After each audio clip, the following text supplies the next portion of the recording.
Canto 4. Broke the deep lethargy within my head a heavy thunder, so that I upstarted, like to a person who by force is wakened. And around about I moved my rested eyes, uprisen erect, and steadfastly I gazed, to recognize the place wherein I was. True is it that upon the verge I found me of the abysmal valley dolorous, that gathers thunder of infinite ululations. Obscure, profound it was, and nebulous, so that by fixing on its depths my sight nothing whatever I discerned therein.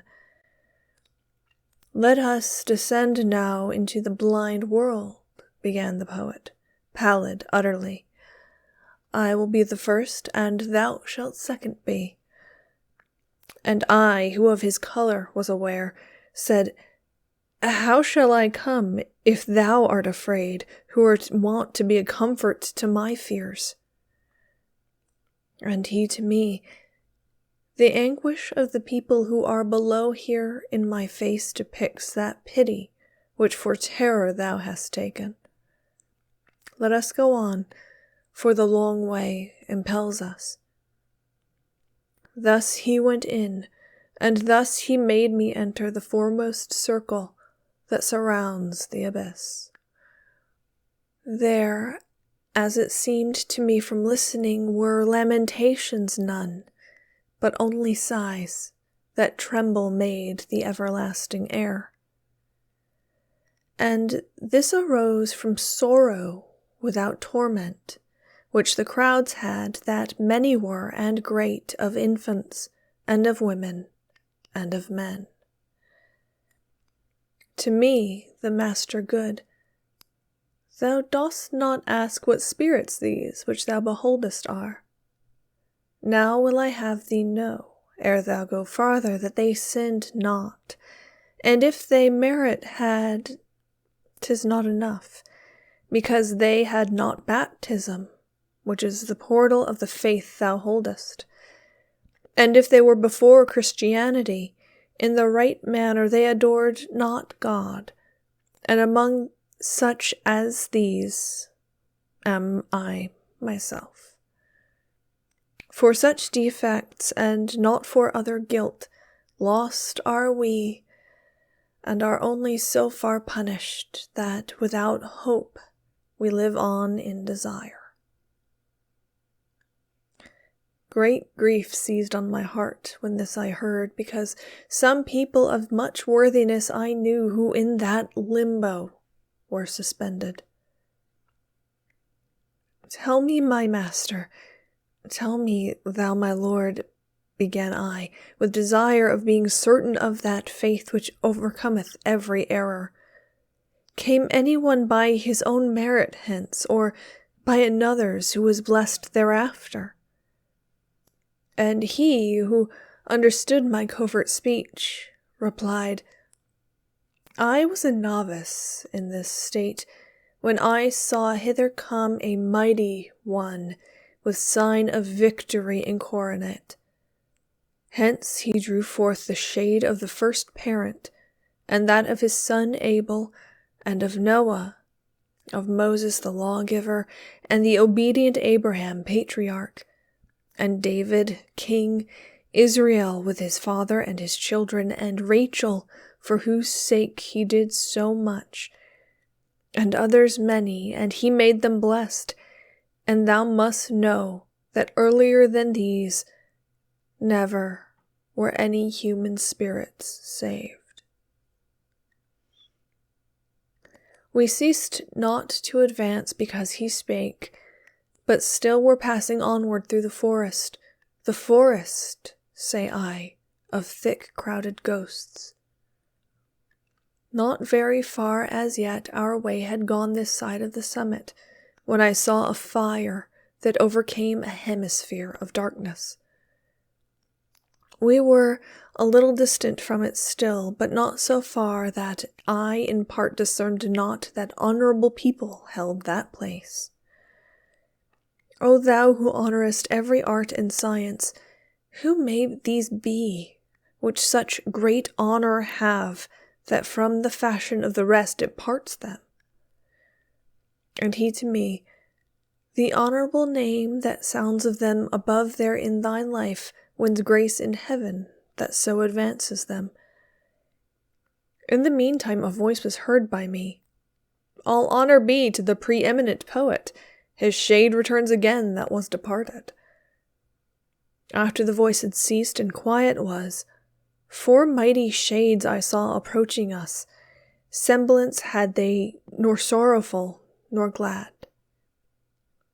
To say to me began my gracious master, him with that falchion in his hand behold, who comes before the 3 even as their lord. That one is Homer, poet sovereign. He who comes next is Horace, the satirist. The 3rd is Ovid, and the last is Lucian. Because to each of these with me applies the name that solitary voice proclaimed, they do me honor, and in that do well. Thus I beheld assemble the fair school of that lord of the song preeminent, who o'er the others like an eagle soars. When they together had discoursed somewhat, they turned to me with signs of salutation, and on beholding this my master smiled.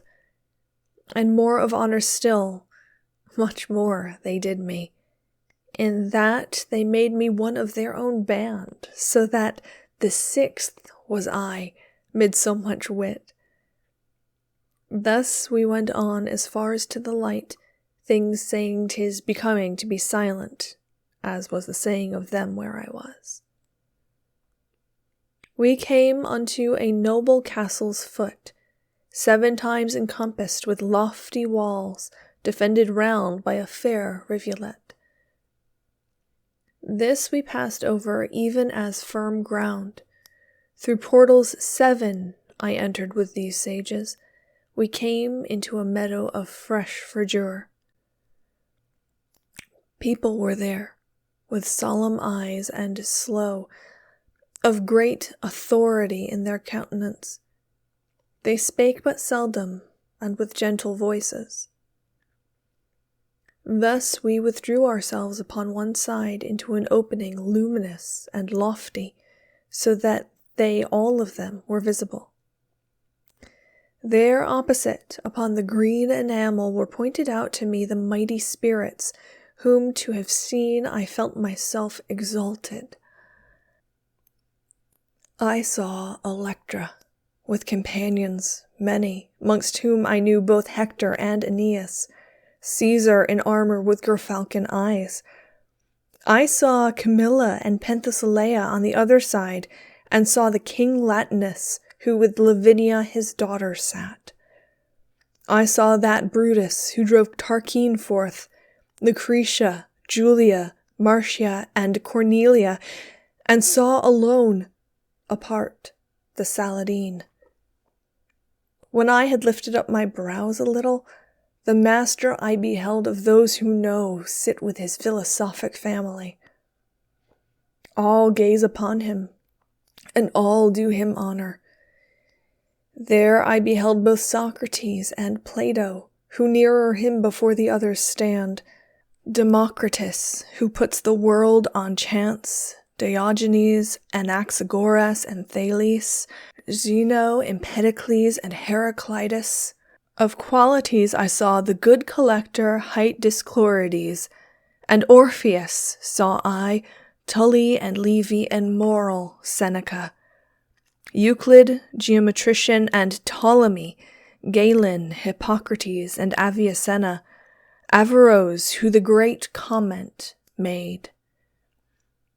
I cannot all of them portray in full, because so drives me onward the long theme, that many times the word comes short of fact. The 6-fold company in 2 divides. Another way my sapient guide conducts me forth from the quiet to the air that trembles, and to a place I come where nothing shines.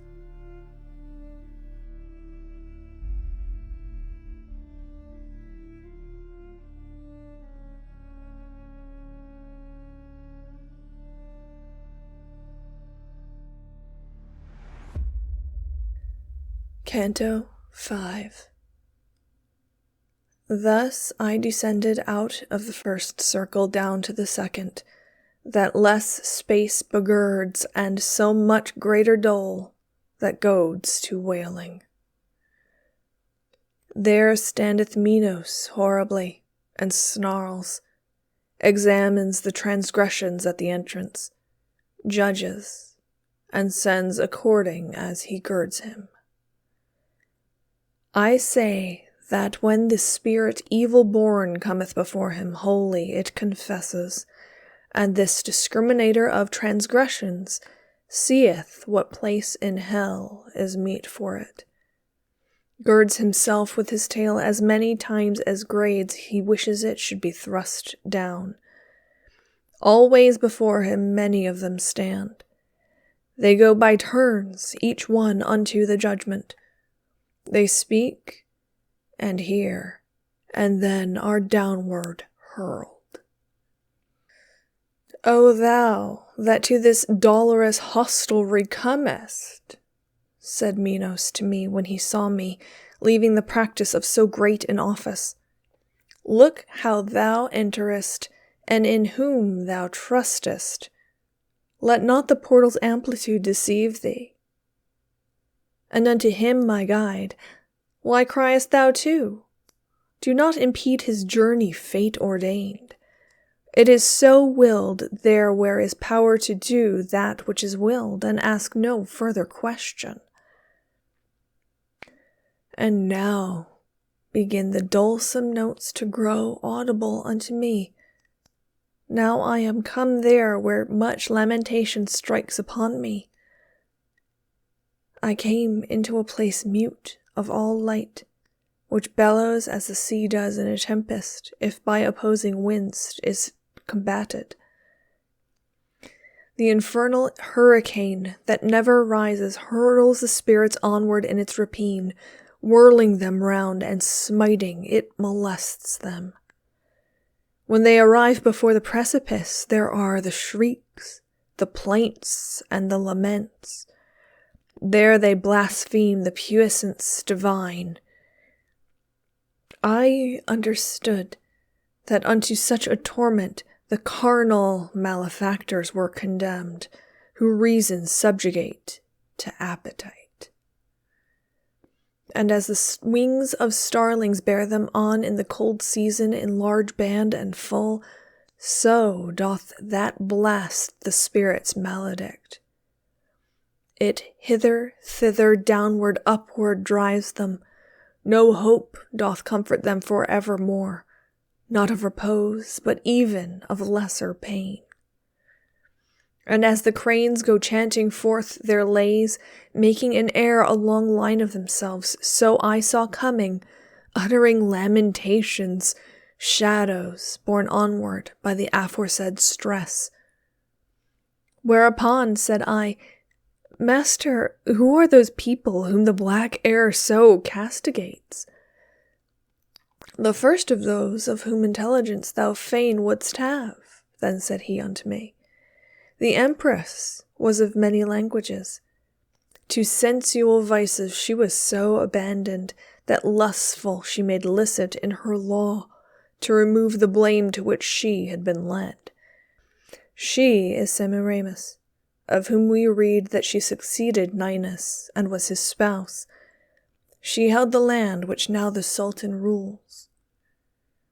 The next is she who killed herself for love, and then broke faith with the ashes of Ciacco. Then Cleopatra, the voluptuous. Helen I saw, for whom so many ruthless seasons revolved, and then saw the great Achilles, who at the last hour combated with love. Paris I saw, Tristan, and more than 1,000 shades did he name and point out with his finger whom love had separated from our life. After that I had listened to my teacher, naming the dames of eld and cavaliers. Pity prevailed, and I was nigh bewildered.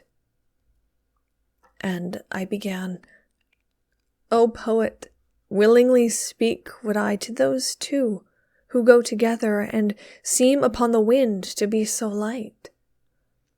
And he to me, Thou'lt mark when they shall be nearer to us, and then do thou implore them by love which leadeth them, and they will come. Soon as the wind in our direction sways them, my voice uplift I. O ye weary souls, come speak to us if no one interdicts it. As turtle doves called onward by desire, with open and steady wings to the sweet nest fly through the air by their volition borne, so came they from the band where Dido is, approaching us athwart the air malign, so strong was the affectionate appeal. O living creature, gracious and benignant, who visiting goest through the purple air, us who have stained the world incarnadine, if were the King of the universe our friend, we would pray unto him to give thee peace, since thou hast pity on our woe perverse. Of what it pleases thee to hear and speak, that will we hear, and we will speak to you while silent is the wind as it is now. Sitteth the city wherein I was born upon the seashore where the Po descends to rest in peace with all his retinue. Love, that on gentle heart doth swiftly seized this man for the person beautiful that was taken from me, and still the mote offends me. Love, that exempts no one beloved from loving, seized me with pleasure of this man so strongly that, as thou seest, it doth not yet desert me. Love has conducted us unto one death. Cana waiteth him who quenched our life. These words were borne along from them to us. As soon as I heard those souls tormented, I bowed my face, and so long held it down until the poet said to me, What thinkest? When I made answer, I began, Alas, how many pleasant thoughts, how much desire conducted these unto the dolorous pass? And then unto him I turned me, and I spake, and I began, Thine agonies, Francesca, sad and compassionate to weeping make me. But tell me, at the time of those sweet sighs, by what and in what manner love conceded, that you should know your dubious desires? And she, to me, there is no greater sorrow than to be mindful of the happy time in misery, and that thy teacher knows. But if to recognize the earliest root of love in us thou hast so great desire, I will do even as he who weeps and speaks. One day we reading were for our delight of Lancelot, how love did him enthrall. Alone we were, and without any fear. Full many a time our eyes together drew that reading, and drove the color from our faces. But one point only was it that o'ercame us. When as we read of the much longed-for smile being by such a noble lover kissed, this one, who ne'er from me shall be divided, kissed me upon the mouth all palpitating.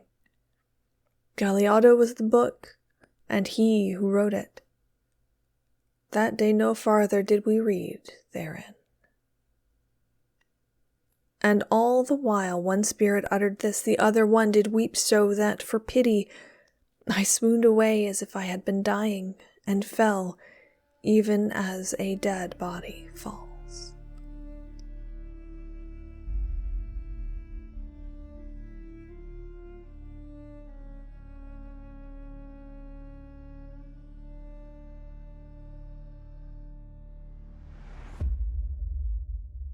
Canto 6. At the return of consciousness that closed before the pity of those two relations, which utterly with sadness had confused me, new torments I behold. and new tormented around me, whichever so way I move, and whichever so way I turn and gaze. In the third circle am I of the rain eternal, maledict and cold and heavy. Its law and quality are never new. Huge hail and water sombre-hued, and snow athwart the tenebrous air poured down amain. Noisome the earth is that receiveth this. Cerberus, monster cruel and uncouth, with his 3 gullets like a dog, is barking over the people that are there submerged. Red eyes he has, an unctuous beard, and black and belly large, and armed with claws his hands. He rends the spirits, flays and quarters them. Howl the rain maketh them like unto dogs. On one side they make a shelter for the other, oft turn themselves the wretched reprobates. When Cerberus perceived us, the great worm, his mouths he opened, and displayed his tusks. Not a limb had he that was motionless. And my conductor with his spans extended took of the earth, and with his fists well filled he threw it into those rapacious gullets. Such as that dog is, who by barking craves, and quiet grows soon as his food he gnaws, for to devour it he but thinks and struggles. The like became those muzzles filth begrimed of Cerberus the demon, who so thunders over the souls that they would fain be deaf. We passed across the shadows, which subdues the heavy rainstorm, and we placed our feet upon their vanity, that person seems. They were all lying prone upon the earth, excepting one who sat upright as soon as he beheld us passing on before him. O thou that art conducted through this hell, he said to me, recall me if thou canst, thyself wast made before I was unmade. And I to him, the anguish which thou hast perhaps doth draw thee out of my remembrance, so that it seems not I have ever seen thee. But tell me who thou art, that in so doleful a place art put, and in such punishment, if some are greater, none is so displeasing. And he to me, thy city which is full of envy, so that now the sack runs over, held me within it the life serene. You citizens were wont to call me Ciacco. For the pernicious sin of gluttony, I, as thou seest, am battered by this rain. And I, sad soul, am not the only one, for all these suffer the like penalty for the like sin. And word no more spake he. I answered him, Ciacco, thy wretchedness weighs on me so that it to weep invites me. But tell me if thou knowest to what shall come the citizens of the divided city, if any there be just, and the occasion tell me why so much discord has assailed it. And he to me, they, after long contention, will come to bloodshed, and the rustic party will drive the other out with much offence. Then afterwards it behooves this one fall within 3 suns, and rise again the other by force of him who is now on the coast. High will it hold its forehead a long while, keeping the other under heavy burdens, however it weeps thereat and is indignant. The just are 2, and are not understood there. Envy and arrogance and avarice are the 3 sparks that have all hearts enkindled. Here ended he his tearful utterance, and I to him, I wish thee still to teach me, and make a gift to me of further speech. Farinata and Tagliaio, once so worthy, Jacopo Rusticucci, Arrigo, and Mosca, and others who on good deeds set their thoughts, say where they are, and cause that I may know them. For great desire constraineth me to learn if heaven doth sweeten them, or hell envenom. And they are among the blacker souls. A different sin downweighs them to the bottom. If thou so far descendest, thou canst see them. But when thou art again in the sweet world, I pray thee to the mind of others bring me. No more I tell thee, and no more I answer. Then his straightforward eyes he turned askance, eyed me a little, and then bowed his head. He fell therewith prone, like the other blind. And the guide said to me, He wakes no more this side the sound of the angelic trumpet. When shall approach the hostile potentate, each one shall find again his dismal tomb, shall reassume his flesh and his own figure, shall hear what through eternity re-echoes. So we passed onward o'er the filthy mixture of shadows and of rain with footsteps slow, touching a little on the future life. Wherefore I said, Master, these torments here, will they increase after the mighty sentence, or lesser be, or will they be as burning?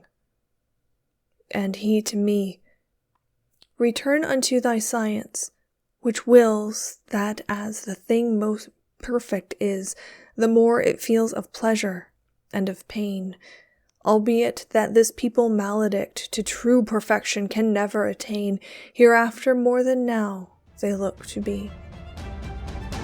Round in a circle by that road we went, speaking much more, which I do not repeat.